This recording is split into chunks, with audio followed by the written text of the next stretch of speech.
দেখতে পাচ্ছেন ফরিদপুরের নগরকান্দার জঙ্গুদ্দিন মাদ্রাসা সংলগ্ন মাহবুব মিয়া মঞ্জু বাড়ি থেকে তার ছেলে হিমেলকে অস্ত্রসহ সেনাবাহিনীর যৌথ অভিযানে নগরকান্দা থানা পুলিশের সহযোগিতায় গ্রেপ্তার করেছে। আপনারা দেখতে পাচ্ছেন সেই হিমেল। আমরা যতটা জানতে পেরেছি সেনাবাহিনীর অভিযানে ফরিদপুর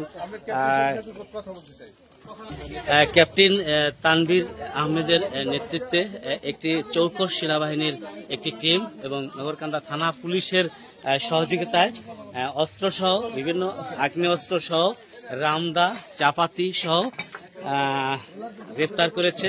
দর্শক, আমি যেখানে দাঁড়িয়ে রয়েছি এটা হচ্ছে ফরিদপুরের নগরকান্দার জঙ্গুদ্দিন কাসিমুল উলুম মাদ্রাসা সংলগ্ন বাড়িটি। ঠিক এই বাড়ি থেকেই যৌথ বাহিনী গ্রেপ্তার করেছেন।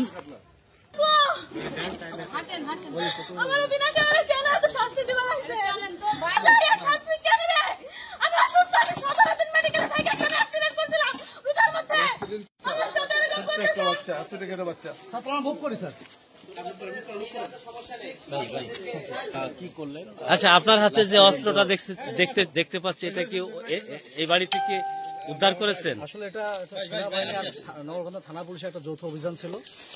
প্রাথমিকভাবে কিছু দেশীয় চাপাতি অস্ত্র এবং একটা শটগান টাইপের একটা গুলি পাওয়া গেছে। এটা আসলে পরীক্ষা নিরীক্ষা শেষে বলা যাবে। আসলে একটু দেখানো যাবে ভিতরে? আমি একটু দর্শকদের উদ্দেশ্যে একটু আপনি খুলেন না প্লিজ, কারণ ভিতরে তো অন্য কিছু থাকে।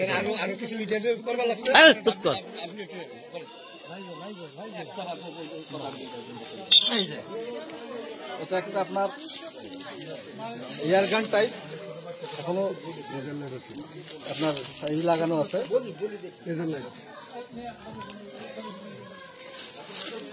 আচ্ছা, ঠিক আছে, ধন্যবাদ আপনাকে। দর্শক, আপনারা জানেন যে ফরিদপুর একটি সেনাবাহিনীর চৌকস টিম ক্যাপ্টেন তানভীর আহমেদ তিনি এই গোপন সংবাদের ভিত্তিতে এই অভিযান চালিয়েছেন। দর্শক, আমি এই এলাকাবাসীর কাছ থেকে আমি কিছু জানবো। এই বাড়িতে অস্ত্রসহ যৌথ বাহিনীর অভিযানে অস্ত্রসহ একজনকে গ্রেপ্তার করেছে, বিষয়টা আপনারা অবগত আছেন, জানেন? তো এই বিষয়ে আপনাদের বক্তব্য কি? আমাদের বক্তব্য, সে একজন সন্ত্রাসী, খারাপ লোক ধরছে, আমরা সবাই খুশি এলাকাবাসী। জি দর্শক, আমি কিন্তু আপনাদেরকে একদম দর্শকদের সামনে নিয়ে এসেছি, তাদের এখানে বক্তব্য কি সেটা জানার জন্য। এই বিষয়ে আপনাদের কি বক্তব্য যে একজনকে অস্ত্র সহকারে গ্রেপ্তার করলো, একটু বলবেন কি? শীর্ষ সন্ত্রাসী, এই এলাকার শীর্ষ সন্ত্রাসী, সে এলাকায় চাঁদাবাজি করে। নাম কি ওর? নাম হলো হিমেল। বাবার নাম হলো মঞ্জু মুন্সি। মাহবুল হাসান মঞ্জু মুন্সি। দর্শক, আমরা যেখানে দাঁড়িয়ে রয়েছি অত্যন্ত বাংলাদেশের একজন গুণী আলেম, আপনারা জানেন যে মুফতি আব্দুল গফফার, তার মাদ্রাসার পাশেই এই মাহবুব মঞ্জুর বাড়ি। তো ঠিক এখান থেকে সেনাবাহিনীর যৌথ অভিযানে আজ তানভীর আহমেদের নেতৃত্বে, ক্যাপ্টেন তানভীর আহমেদ তার নেতৃত্বে আজকে এই বিদেশি অস্ত্রসহ দেশীয় অস্ত্রসহ তাকে হাতে নাতে গ্রেপ্তার করতে সক্ষম হয়েছে, যেটা যৌথ বাহিনীর এমনটি বক্তব্য। তো ধন্যবাদ, ভালো থাকবেন।